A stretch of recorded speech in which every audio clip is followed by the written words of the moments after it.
Hello, darlings. Thank you for tuning in to Living Out Loud with Loretta, the podcast. I'm your host, Loretta Nkwacha. Now, like many of you, I'm a parent, I have friends, a life partner, I work in my home, I work outside my home, I have a social life. Well, I try to. It's hard to balance all of this and fit in some me time without feeling guilty. It's hard, but not impossible. Each week, listen to parents from all walks of life as they share their stories of the pursuit of equilibrium, that beautiful thing we call balance. And just for fun, I'll end each episode with something that helps me maintain some balance, a live performance of songs that bring me joy. If you love music too, then that's another thing we have in common. So make a request in the comments below and we can enjoy the song together on a future episode, all while listening and learning what my guests have figured out. A balancing act that works for them so that they can still live their life out loud. Darlings, welcome to another episode of Living Out Loud with Loretta. Today is a good day to have a good day. This is something that my guests today, lots of todays, but this is something that they love to say. I just finished speaking to sisters, Leah and Sarah, otherwise known as the Salty Girls. They have an incredible story that brought them and made them into beautypreneurs. I love that word. Thank you, Africa Miranda, for that. They make skincare, makeup that is made from pure products, perfect for those of us that like to paint our faces. They are wonderful. Their story is really incredible. Get your tissues ready. I'm so happy and so honored after watching them on The View, Tamron Hall show, their Good Morning America. I'm so honored that they said yes, that they wanted to sit and chat with me. I'm just like, oh. Anyway, I hope you will be as inspired as I am with their story, with their products, with their love, with their family. This is what we need these days, guys. More of this, please. Meet Leah and Sarah, the Salty Girls. And we are recording. Welcome to another episode of Living Out Loud with Loretta. I am so honored to have my two guests today. They are sisters, they are fabulous, they are beautypreneurs. There you go. Oh, I like that. You like that? It's actually not my word. A friend of mine. Well, I'm going to steal whoever thought of that. Right? Africa Miranda, it's her word. So I love it. So beautypreneurs, sisters, fabulous, fabulous women. I am so honored that you agreed to sit here this morning and chat with me. Welcome to the Salty Girls, Sarah and Leah. Hi. Hi. So what a great little intro. Thank you, Loretta. I love it. I love your story. The minute I saw you, I guess you probably had a lot of people texting, emailing, whatever, because I watched The View every single day. So I DVR it so that I can watch it later on or while I'm having my lunch or whatever. And then you guys came on. I was like, oh, I love this. Anything at the moment, anything female and, doing things with natural products, things that are going to help us and help us have a sustained life, a healthier life. I am so for it. So I'm so happy that you guys responded to my message. Oh my God. Thank you for reaching out. Yes. When we saw that, we're like, oh my God, you seem so cool. Well, I think you guys are cool. So I was like, okay, let me slip into their DMs and see if anybody was. So tell my audience exactly what it is that I am loving so much about you. You are sisters, as I already said. Tell my audience what your story is. Oh, before we start, hold on. Cheers to a cup of tea. Oh, yeah. Cheers. Love it. Cheers, darlings. I've got some ginger tea. Oh, that looks delicious. I've got my lots of lipstick on my coffee. That's my everyday, you know. I love it. I have tons of lipstick on my cap. Yes. I love it. Leaving your mark, right? Yes.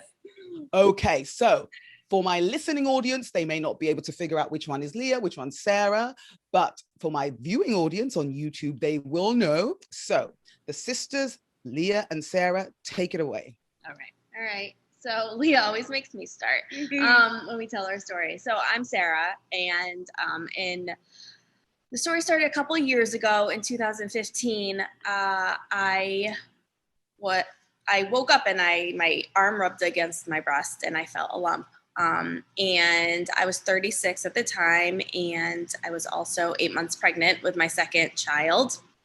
And in the back of your head, you're thinking, that wasn't there before. Could this be something? Maybe it's just my breast getting ready for breastfeeding. Like, that's what I was hoping, but it's not necessarily the case. So I let it go for about a week, and then I felt it again, and it hurt. And, so you go into Google, Dr. Google, and Dr. Google says if it hurts, it's not breast cancer. So then I was like, okay, I'm okay.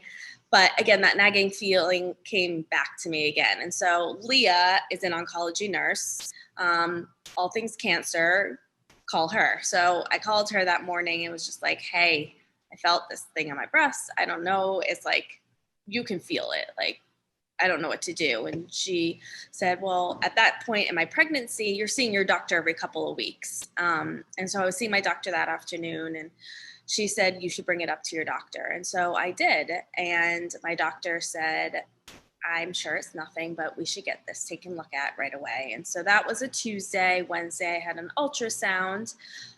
Thursday, I had biopsies done. In between Wednesday and Thursday, then I start feeling my entire body. I'm feeling myself up. And I not only was feeling this lump on the side of my breast, but I also found a lump in my armpit. And so, so they were able to take a biopsy in both my lymph nodes and my breast. And Friday, I lived in Boston at the time, and I drove up to Maine with my mom, who had come to, and my husband. We had all been at my biopsy together, and we drove up to Maine. And I remember sitting around, we were watching Hunger Games, of all movies to watch while you're waiting for a cancer diagnosis, let me tell you. But my sisters were there, my mom, I think even my brother-in-laws, like, we were all there. My dad was on a business trip, but walked in as we were getting the news, my brother. And yeah, I got the call around 4:00 in the afternoon after waiting all day that I did have cancer. We didn't know the type of cancer yet or the stage of it all, but by the next week I found out I had triple negative breast cancer, and it was stage 3. And the reason, so triple negative is I don't have any family history of any cancer. I don't have the gene or anything like that. And triple negative is, it wasn't estrogen or progesterone. There can be estrogen positive, progesterone positive, HER2 positive, and I didn't have any 3 of those found in my tumor. And so that's what triple negative is, kind of like, we're not really sure yet. Hopefully as years go by, there'll be more reasons why this is happening, but it's an aggressive form of cancer. And so at that point, I had a big lump in my breast and my armpit. And so I went through chemo. I started chemo. I delivered my daughter. I finished chemo. I went through surgery, radiation, and I celebrated 5 years cancer-free in August. But during that journey, Leah and I obviously became really close.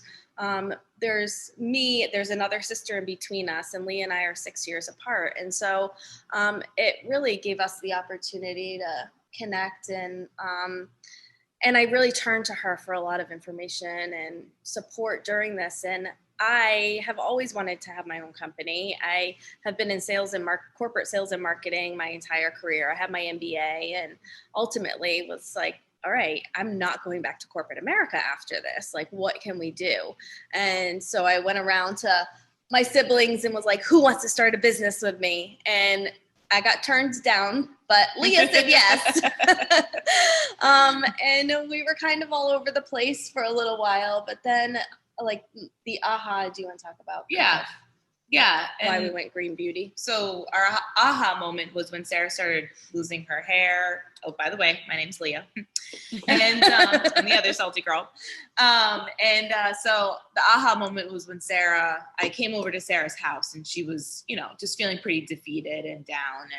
And she had lost her hair. And, as people who are watching this, we're redheads. So, that's a big statement for us. What makes us feel beautiful. It's always kind of been about our hair. As a kid, like you can't go anywhere without someone saying, "Oh, look at your hair." And our sister that's in between us has brown hair, and they'd always say, "What happened to you?" The poor thing. What adult says that to a child? I don't know, but so your red hair just be like, it's an identifying marker and like truly like defines personality and stuff. So she had lost her eyelashes and her eyebrows. And so I just brought over just a bold lipstick. My mom would never leave her house without her lipstick. That was like her statement piece. And even at a young age, all three of us girls, like we were so excited to do those female things, like put makeup on, shave our legs, like, those like little things. It's like, Mom, can I shave my legs now? She's like, no, not yet, honey. So anyway, so she put that bold lipstick on, and I think, it really, she came alive when she looked in the mirror. And like Sarah said, we were all over the place of kind of what our business was going to be. But I looked at her and I'm like, let's create something that women can go to and feel nourished, feel beautiful. But let's create a brand that's simple. I feel like with makeup, women feel like that they have to put on like pounds and pounds of makeup on their skin to just like feel beautiful. And women are such beautiful creatures. And I just feel like that, it doesn't take so much to make a woman beautiful. And it's not makeup actually that makes her beautiful either. I think it brings out some features, and it helps him. It gives you that confidence and the empowerment that sometimes you just need to really feel. And like even like now wearing masks, I wear a mask every day to work. I'm a nurse, and I still put my lipstick on in the morning. Like at the end of the day, I take my mask off and I have lipstick all in the inside of my mask. But it Hold on. Are you allowed to wear those clear masks? I saw it advertised somewhere, I think on Instagram or something. They're clear and they're plastic. I know. I mean, we have to wear surgical masks. So I know, and that they haven't really gotten to that. So, and we were thinking about something like that because it's nice for patients to see our faces too, to, have a connection. But no, it's, those blue surgical masks that I wear. But it's funny, like I still put my lipstick on, and because it just makes me feel good. So I think that, back to your question about, what do we want your viewers to know about us and what makes us special? I think our story is so unique that it came from a cancer story, and it just so happens I'm an oncology nurse. Sarah had stage 3 breast cancer at such a young age, being pregnant. A lot of women can relate. But then we took our lemons and made a really awesome batch of lemonade with our story.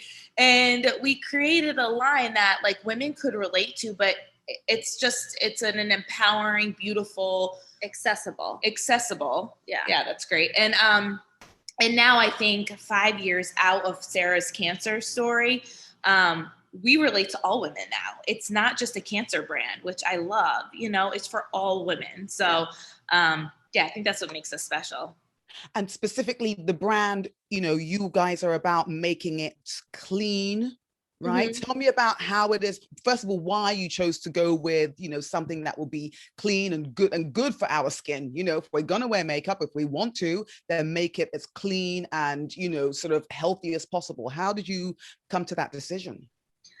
So my career started at the company Tom's of Maine. It's an organic, natural toothpaste and deodorant company. And so that's always been a little bit part of my ethos and what I believe in, like sustainability and I got my MBA in sustainability. And so like really looking at how we can use cleaner, more accessible ingredients is something that's super important to me anyway.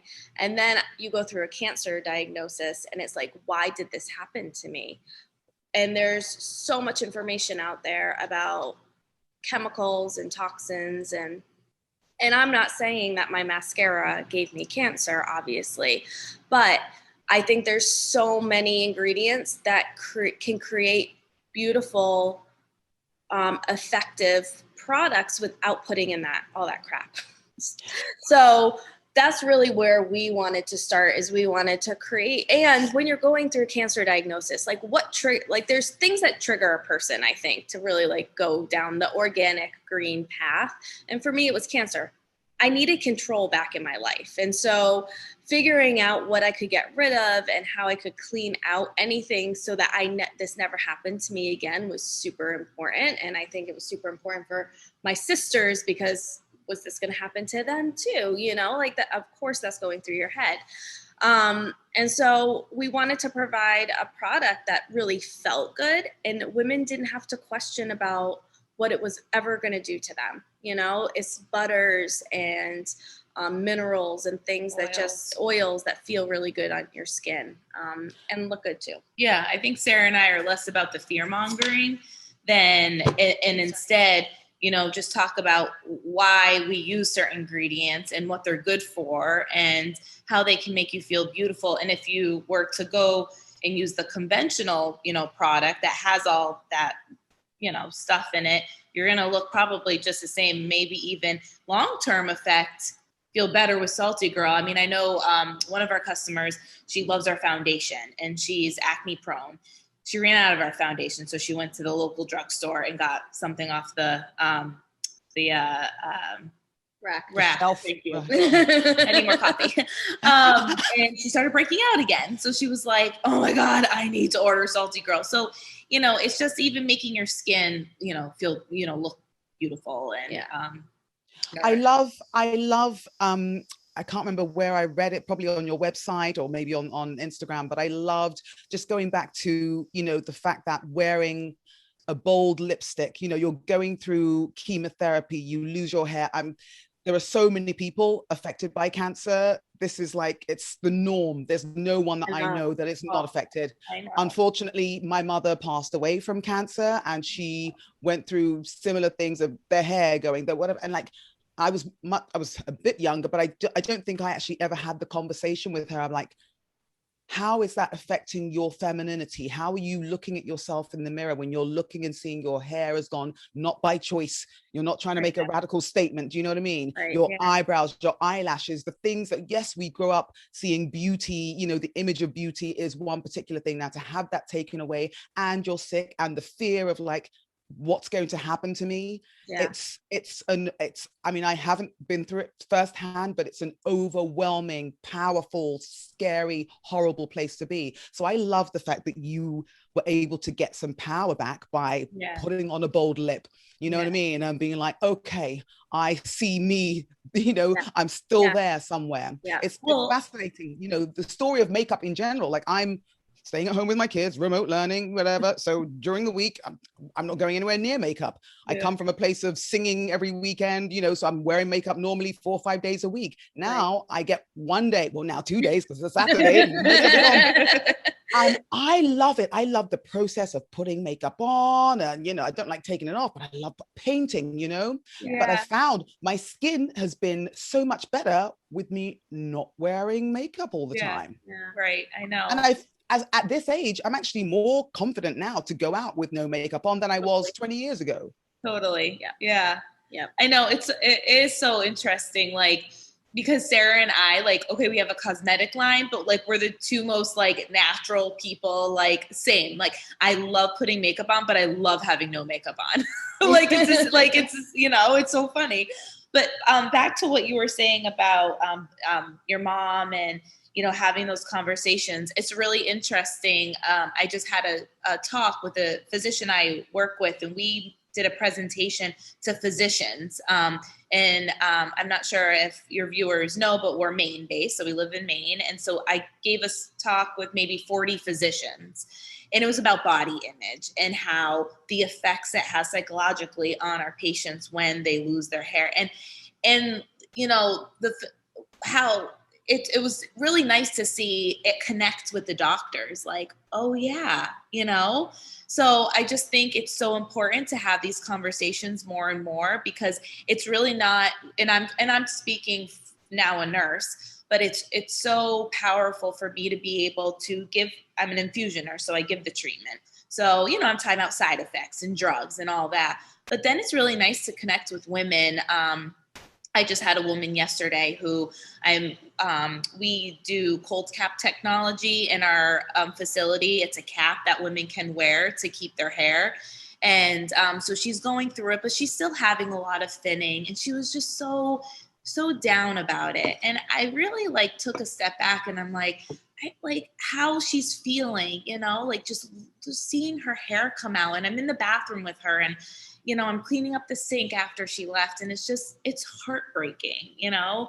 But just to see all these changes that women endure, and when they leave the treatment room, they still have to face it. And I think with healthcare professionals, you know, we treat them, we talk to them in the exam rooms, and then they go. But we don't really realize, and I think I saw it firsthand when Sarah was going through it, that there is so much more with the cancer population and what they have to deal with other than feeling sick after chemo. So Leah, how was it for you, considering that you deal with patients all the time, and obviously they're not related to you, you do your job, and I'm sure you're lovely, and you console them, you listen to them and everything. How was it then when it came so close to home to someone that you love? How did you cope with it? How did you deal? I mean, it was so scary, because for some reason I always thought I was untouchable to cancer and my family was untouchable just because I'm a nurse. You know, that's not going to happen to us. And like Sarah said, we have no cancer history in our family. So when this happened to Sarah, it was just like, wait, what? Like, what's going on? But honestly, it was obviously traumatic. I think my family and we dealt with it, you know. I mean, we were ready to tackle this thing. It wasn't just a Sarah tackling it. It was like our last name is Nichols, our maiden name. So it was like the Nichols clan, like tackling this. So we did it together, you know, but I think in the long run, looking back, it's made me such a better nurse. I can really understand, you know, what these patients need from me, especially the women. I think I can relate to them on a better level, I guess. But to answer your question, like how it affected Leah, like it was so stressful for her. Yeah. Like I remember when I got the call from the doctor, and we were all sitting around and like, okay, I'm going to meet with the surgeon next week and we're going to talk about the plan. And I looked over and Leah was crying, and I was like, why are you crying? What do you know? What's happening? And she was like, no, it's fine. Like, you're going to be okay. But I just know what's ahead for you. Like, and that makes me really like sad and scared for you. And so like she needed to act so strong because we knew she had an inside look. So when she showed any weakness, I think like everyone kind of jumped on that, because it was like, wait, what do you know that we don't know? Like, especially for my parents, like, it was always like, I'd be like, oh, this is what the doctor said. And they were like calling Leah on the side. I'd be getting like, text messages from my mom and dad being like, what does this mean? So it was a lot. It was a lot. And it's funny how when you have such a close family, my rock and my support is my family. But in a way, they couldn't be my support. I still say to this day, it was my coworkers and the nurses that I work with. I mean, they got me through it, and they were always there for me because they understood exactly, you know, what Sarah was going to go through as a patient, but then what I was dealing with as my sister was going through this. So, yeah, I mean, Sarah, it's because I'm so interested, having been, you know, part of a family where you watch your loved one go through this. Yeah. For you, Sarah, you're displaying signs that you are incredibly strong. you're immovable, if that's the word. But like, at night when you're lying in bed and you know that this is your diagnosis, and not knowing, what was going to happen, how did you maintain strength, or did you allow yourself to kind of to break, to grieve in private, like on your own, and then in front of your family you kind of kept quite stoic? How did you get through it? It's all kind of a blur, honestly. Like, because I also had a baby. I was giving birth, like I started chemo and then I was like having a baby. And so like, I feel kind of bad sometimes when people ask me, like I have 3 kids. So when people are like, oh, how was Anna as an infant? And I'm like, I don't really remember. And like, I don't remember the first couple months of her, because it was like, you're in and out of the hospital and I had so many people helping me. But I am somebody that needs a plan. And so I had a plan in front of me and I followed it and I did what I was supposed to do. And I had faith that I was going to get through it, and I mean, that's all you can really do. Listen to the doctors. And there was a moment though, I lived in Boston and my husband worked at a hospital outside of Boston. And that's where I was delivering my child. And that's where the cancer was found. And so that's where I started my treatment. And halfway through my treatment, like my blood counts were low. And so they had me skipping chemo treatments because of that. And Leah, my mother-in-law, who's also a nurse, my dad, my mom, were all like, you live 2 miles from Dana-Farber. Go to Dana-Farber and get a second opinion. Like why? It's one of the best hospitals in the world for cancer. And I had this team of healthcare professionals. You build such a great relationship with them. They got me through delivering my child and going through chemo. Like, it was such a traumatic point in my life that I was like, I can't change doctors. Like, I felt like I was stabbing them in the back, kind of. But I did. I went to Dana-Farber and she was like, you have a very aggressive form of cancer. If you're going to be skipping chemos, you have a much higher likelihood of having, like, getting cancer again. Reoccurring. And so I made the switch. And I remember, but that decision to call the doctor that I was working with, I remember me and my husband, and I was just crying, being like, I am so scared. Like, I don't know what to do. And he cried for the first time too. We both had that moment. Oh my God. I've never really talked about that. But we knew we were going to get through it together. And so we made that decision. And it was one of the hardest conversations. That my doctor did not take the news well, that I was leaving her and going to Dana-Farber, which everyone told me they're used to it. It'll be fine. But she took quite offense to it. But I made the change, and I think looking back, I think SaltyGirl was actually a distraction. Yeah. And in a way therapy, because Sarah was diagnosed in March, and my parents, they usually rent a house on a lake in Maine every year. So the whole family was there, and, Sarah and I are brainstorming ideas of, what kind of business we're going to build. And so I think there was just both Sarah and I were such planners, we need a plan, what's the next 6 months going to look like? So I think, for Sarah and I, and I've talked about this before, I've never wanted to start my own business.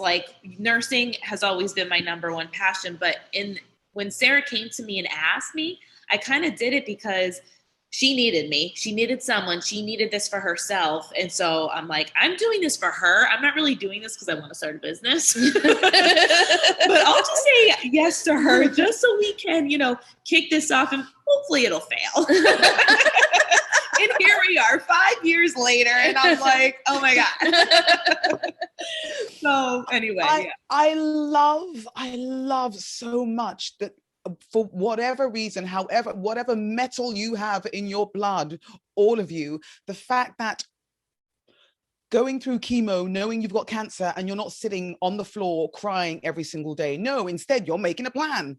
For that is such a positive, reaffirming, thing to do for yourself, for your psyche. You know what I mean? So positive. No, I see a future. Yeah. Do you know what I mean? It's like, no, you're not going to be defeated. You see a future. I see it so much. I believe in it so much. I'm making a plan. Like, yeah. Oh, okay. You've got to have grit. You know, I think grit is like such a huge attribute to have when you're going through something like this. Like you've got to go for it. You know, you have one life, and I just feel like that life is so special. And Sarah and I, we do have so much faith. So I just feel like that this was something that, you know what, let's do it. And if we fail, we'll get back up and we'll just do it again.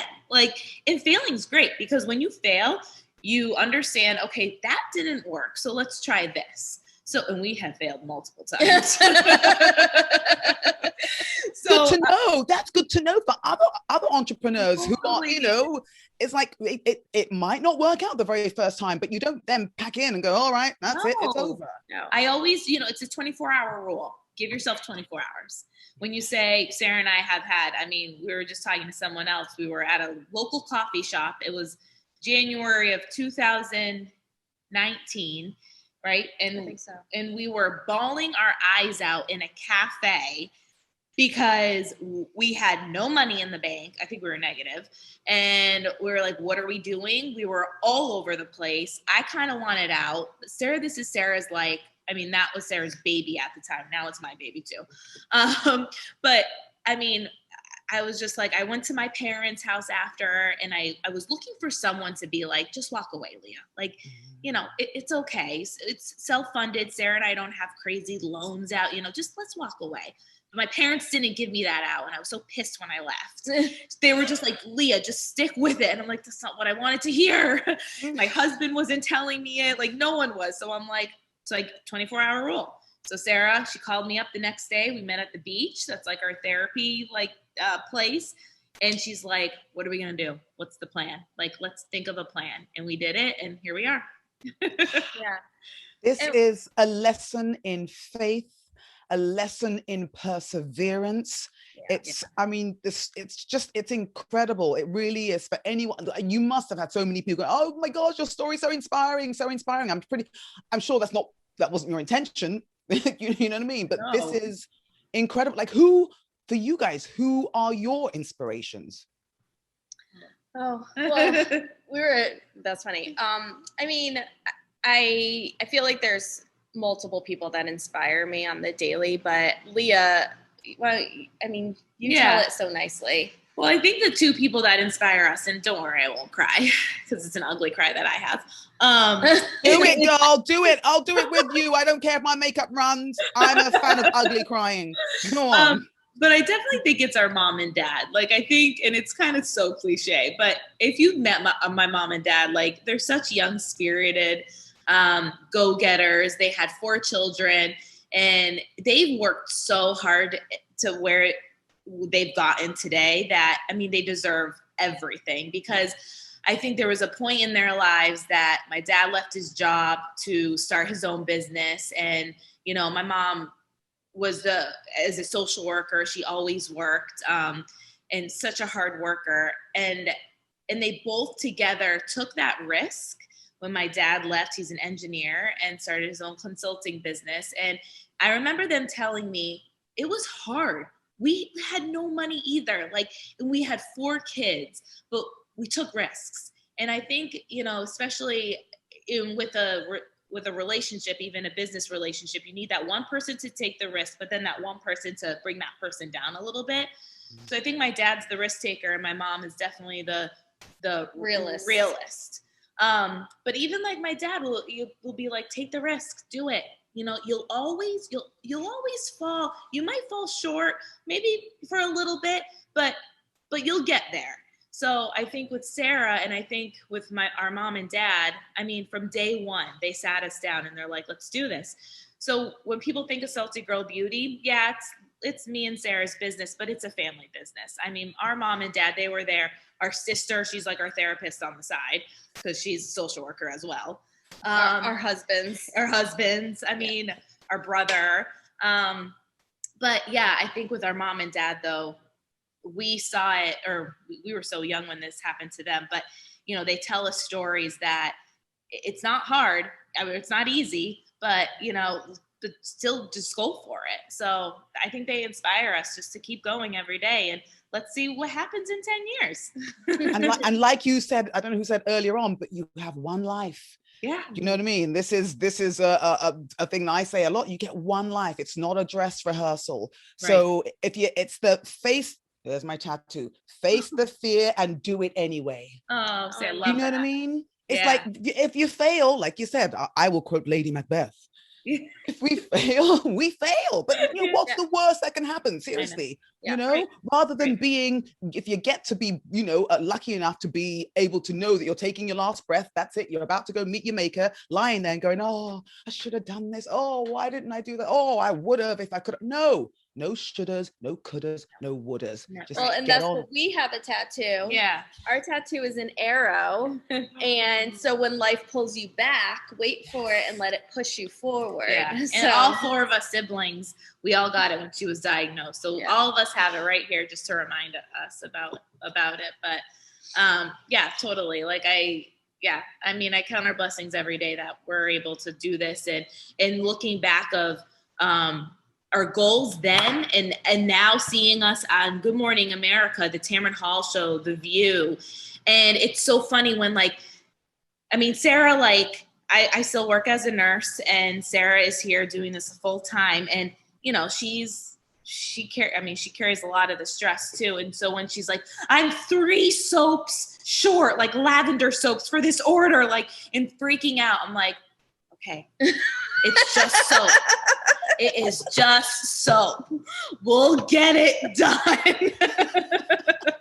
I mean, it's normally not like that. You have to tell the whole story of why I'm freaking out about 3 lavender soaps. Oh, but it's because we counted those orders a million times. We're like, okay, we need 25 soaps. And then now we're still 3 short. Like, what the heck? I love it though. You're passionate about it. This is your baby, as you said. You're passionate. If you weren't passionate, then maybe it wouldn't be such a success. Right. Now, my other question, I really could talk to you ladies like all morning. I'm so in love with your story. Where and how and why SaltyGirl? Well, so it was over a couple glasses of wine. Yeah, I'm a fan of that. On a random Tuesday night, because that's how we roll. As most things are. I remember being in my living room, and we were kind of like thinking of names and brainstorming, and we live in coastal Maine, southern Maine. So Leah lives in a town called Saco, and I live in Kennebunk, and so the ocean is a big part of our lives, obviously. And like Leah said, that's the place we go when we need like clarity or to talk something out, or we just need to like take a deep breath of the salty air. It gives us balance, I think you could say. But then also when you think of salty, you think of a little bit of sassiness and grit, like Leah was talking about. And I think you need confidence. You need those things to get through life. And so we wanted to be able to provide women that kind of philosophy in the products that they utilize. So feeling salty is a little bit like your armor when you go out for the day. And we want all women to become a salty girl. Like, how cool, like when you start ordering from us, and then we can be like, now you joined our salty girl community. I mean, even around our small local town, like people refer us as the salty girls. It's just like, it's so funny. And it just so happens we're redheads too. So we've got that like, you know, born sass to us. But so when you think of a salty girl, like we're just that like woman that is there for you to empower all women, and we're just like go-getters. Do we have t-shirts or any kind of clothing yet saying I'm a salty girl? I know. Or whatever. We did have t-shirts when we first launched, because we launched as a green beauty boutique first before we launched our own line in 2017. So we have these t-shirts that say stay salty, which are cute, but we are working on so we're coming out with a new beach spray for your hair, and so we're also coming out with some surfer trucker hats to go along with that, which I'm excited about. Now, tell me about the products themselves. So you do all things for all shades, all hues? We do. Yes, Yep. that So was important. from a cosmetic standpoint, we have foundations, concealers, mascara, lipsticks, lip glosses, and multi-sticks. And multi-sticks we love because you can use it on your cheek, on your lips, on your eye as eyeshadow. It's like we're trying to be as multi-purpose as possible with our brand. Our colors range from fair to very dark, from a foundation and concealer. We're building on our concealer line, but we just launched 4 new colors, which really help with a range of pigmentation. So that's our cosmetic line. We don't have eyeshadows or powders, but it is something that is in our pipe, and we hope to launch over. Yeah, I think we grow. Our bigger, we found that our audience right now is just that busy mom trying to do the whole remote learning thing and having a career and doing it all, and to be able just to put that multi-stick in their purse and whip it out when they need some little refresher. That's kind of like our statement. I love the Kardashians, don't get me wrong. But Sarah and we call ourselves kind of like the Anti-Kardashian Sisters because we're just simple. We don't have glam squads following us around. And we have 3 kids under the age of Leah. Yeah. Leah has a 3-year-old and is pregnant with her next. And I have I know, it's so exciting. And I have a 7, almost 6 and 3-year-old. So like, you got to put your makeup on when you get that moment, So that's what we want to be able to empower women to be able to like just find those 3 minutes, and you can put on your face in that amount of time. So that's why we really have kept our line very simple on purpose. But that being said, we do want to add some other elements to the line. And then I love the idea of there being one thing you put on your eyes, your cheeks, your lips. Yeah. Yeah. Right. It's probably not like necessarily how you would do date night, but it's how you would do your everyday look, right. Yes. Like I got to send you our Melissa. It's our highlighter. Like I'm looking at your cheekbones right now. I'm like, ooh, just want to put them on you. I'm so happy you suggested. So I'm so happy you offered, because I was getting ready before we say goodbye. I was like, so hey, girl, get some. Oh, send us your address. We'll give you free stuff. Send you stuff. That's all I wanted. Okay, bye. And then we also have a body care line, which is we also call our self-care line, because I think now more than ever, women just need that moment to like, if it's, I don't know about you, but the only moments I really get are when I'm in the bathroom by myself or in the shower, and I can just like take that breath. Darling, I have not taken a poo by myself in about 10 years. I know, it's awful. I have a glass shower, and when it gets a little like foggy because of the steam.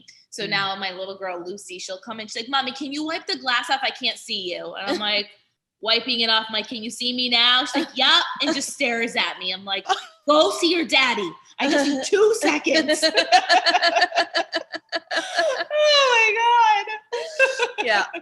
Oh, so okay, so you're going to be making some nice self-care body. Yeah, so we have it. Yep. We have it includes body scrub, bath salt, soaps, lip exfoliators, and then the sea salt spray that I told you we're coming out with in March. So, it's just like there's that everything's made with salt aspect to it, so it's all a little salty, but also like the aromatherapy aspect of it. It's all made with essential oils, so there's different scents between lavender and tangerine lime and peppermint, and so it's just, it really, like in the morning I'll put this, I love the peppermint tea tree. It's just a like nice burst of energy in the morning as I like put on my scrub. Like it's that time that you can just like think. It's my moment of clarity sometimes, and so that's what we just wanted to provide, like nice clean products for women that they can use. So I love that there is the focus on the self-care, because it's absolutely necessary in this day and age. Everyone's mental health, everyone's physical health. Oh, speaking of physical health, so hold on, Sarah, you were 36, so you weren't even getting mammograms yet, were you? No. I know. Okay.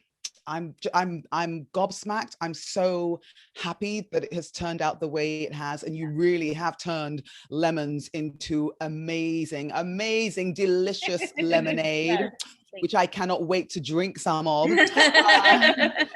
So my last question, oh my gosh, I really do want to talk to you all. I'm such a huge fan.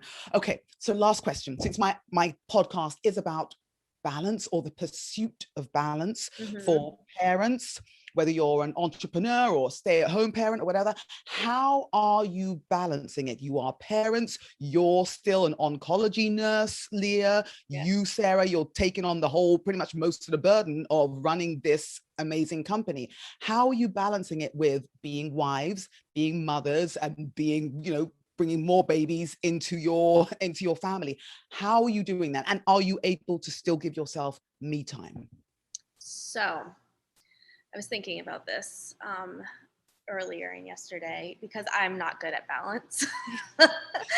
But I think accepting help, which is also something that is not easy for me to do. But I think it's so important. I always tell women going through cancer, especially like when they're looking for advice, it's don't keep trying to do it all by yourself. Accept the help given to you because people want to help. So just accept it. And I think it's the same when you're going through motherhood. Honestly, it's so hard sometimes, but accepting help that's given to you and having a good, I'm so lucky that I have good partners in my life. So my husband does everything I do. We're like everything is so equal. He supports everything that I am trying to build in my life, and I do the same with him, and we co-parent together. And it's just, I feel very lucky I have him as my husband. And then I also have a great sister and business partner. And so the other day when I was crying because I was like, I don't know how to do this right now. Like there's too many things happening and I'm feeling very overwhelmed. And Leah said, shut your computer down. We're not working today. You need to chill. It's Sunday. And I said, okay. And I listened to her because Leah's really good at balancing more so than I am, or finding time for herself, which she knows is important for herself, you know? And I'm learning. I'm a work in progress when it comes to that. She is. We work on it daily. No, it's hard. I mean, it's totally hard, but I think I know running is my therapy. And I think right now you're kind of catching me on an off stage because I'm 6.5 months pregnant and I'm not able to run right now. And so I'm feeling a little lost at times because that was my outlet. And, you know, but I find an hour. And if that means the best time of the day is my me time. And I hate to say that because I have children. Well, I'm going to have children. I have one child. But when I remember my daughter saying, Mommy, why do you run? Because I'll get up at 5 a.m. I'll run with a girlfriend and that's our hour. And then I'll go to work, but I feel refreshed. And I remember Lucy asking me, she's like, why do you run, Mommy? She's like, you smell so bad when I come back from my run. And I said, you know, Luce, I run because it makes me happy and it makes me become a better mommy. And she understands that. She does because she sees me happy. So when people she'll remember that. She'll remember that. As she gets I remember that because our parents would run. And I remember that smell when they would come back from their long runs and that sweaty smell, but it was good memories. And I think, you know, I know that for me to do that, especially now where I'm at having a family and a husband and there's other responsibilities, I have to wake up at 4:35 a.m. to get that running, but it's worth it. So I think, you know, you just gotta, I also love reading inspiring books about inspiring people. I'm reading this one, it's Alexi Pappas. She's an Olympic runner, but she also is a filmmaker. She has she's on tons of podcasts. If you could interview her, she seems amazing. But like, and it's like her whole thing is like, you can do it all. You know, you don't have to pick that one thing, but you need a plan. So, you know, look at the next 6 months and really think of the 3 priorities that you want to focus on.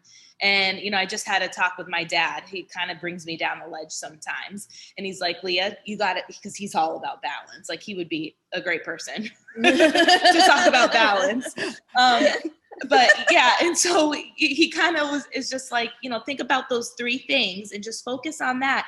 Every day it might change a little bit, or go to it weekly, but you know, you might have to change it up a little bit, but balance is key. So I think it's just surrounding yourself, like what Sarah says, around positive, good people.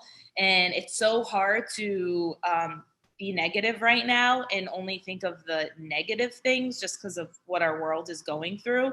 But I think if you're able to find gratitude, I think that that'll get you, you know, far in life. So I love that. Okay, so you're more the planner, so the scheduler. That's kind of a word that has come up with many of my guests. I'm a huge scheduler. Like, I plan, you know, weeks in advance, and my husband is definitely not a planner. Many of my friends are not planners, but I'm just very strict with it, including planning time for me. So going back to you with the running, I hate running, but I do understand the benefits of it. Are you able to go like speed walking if you're not able to run because of, I guess, maybe the pregnancy or whatever? Are you allowed to walk like speed walk maybe? Yep. So I do. I cycle. I run. I got a treadmill for Christmas because I knew that I wasn't probably going to be able to run as much for the winter. So I'm able to walk on the treadmill. But yeah, and even going outside, being with nature, I think if everyone can get 30 to 45 minutes a day being in nature, like that kind of just lets you take that deep breath and be like, okay, I got this. So I really try to get outside as much as I can. But yeah, it's kind of moving your body, you know, just getting that exercise in. And doing the things you love. I mean, I know, Sarah, obviously the company is your baby and you take on a lot of responsibility with it. But what are the fun things that you do for you? I got my nails done yesterday, which I was very excited about because I hadn't done that in a long time. And I don't love to run like Leah does, but I ran this morning before I got here. So I'll put it out there to the universe that I'm training. Like Leah and I have run marathons and half marathons pre-kids. But so I'm training for my first half marathon since cancer, since kids, since everything. So it's hard, you know, it's a lot harder than it was the first time around. And I don't make it a priority as much as I should, but I'm working with our friend and trainer who keeps me accountable because I need that. But I think though, and I've told Sarah this before, Sarah likes like the HIIT workouts, the strength. So sometimes if you don't like running, maybe it's not your thing. And if you don't like something, it's not going to get you out of bed at 5 a.m. to get it done. You've got to love it. So if you love it, it's probably not sustainable. So if you like the, you know, the strength HIIT workouts types of those things, then like go for that. Or if you like the yoga, or if you like skiing, yes. So it's like all of that. It might be totally something else, but do it. If that like fills your bucket or fills the cup, do it. Dancing. I would get up at 5 a.m. to dance. Yeah. Do you know what I mean? Yeah. Dance your butt off. That is fun. We do dance parties in our house. So every Friday when I finish my interviews, that's it. Put the music on. My husband is DJ. We called him last night DJ Daddy Chef because he's also. Oh my God, I love that. Love it. Yeah. And it's like the lights are off, disco lights are on, and off we go for like 2 hours. My husband puts Jump Around on the Bluetooth speaker like every night before we're getting our kids to bed, and everyone's dancing and doing gymnastics and doing whatever. Like, I'm like, is this our way of calming down the children before we go to bed? Now my 3-year-old, before we go to bed, he's going, Google, play, dance, or jump around. I'm like, no! Google, play, settle down, go to sleep. All right. I'm going to stop. I really could keep you here all day. I'm so happy that I got to speak to you. I'm so inspired by your story. I love your love for each other. I love your whole family, even though I've never met them. I love the strength that you have and the unity and this is your village. Some other people who might not have, a whole bunch of brothers and sisters and whatever else, find your village. You have a friend or whatever. It's find your village to help kind of not prop you up, but you kind of prop each other up. And I love that you are lucky enough to have the friendship and the love and the wonderful business. And you're going to send me some stuff. And I love that. Definitely. Well, we love you, and we're so happy we were able to do this. Yeah, honestly. thank you so so much. Fun. Thank you. I am honored. Enjoy the rest of your weekend, and I will be emailing you right away. Okay, great. Thank you, ladies. Thank you. Bye. Take care. Stay well, okay? Yeah. You too. Yes, you too. Bye, my loves. Bye. Thank you again for tuning in to Living Out Loud with Loretta. If you enjoyed this podcast, please share it with a friend or several friends. Post a screenshot of this episode on your Instagram stories and tag me at Loretta Nakwacha. You can also watch this episode with a cold beverage on my YouTube channel. The link is posted below. Lastly, if you have the time, please leave a positive review on Apple Podcasts so that we can continue sharing stories, singing songs, and living our lives really out loud.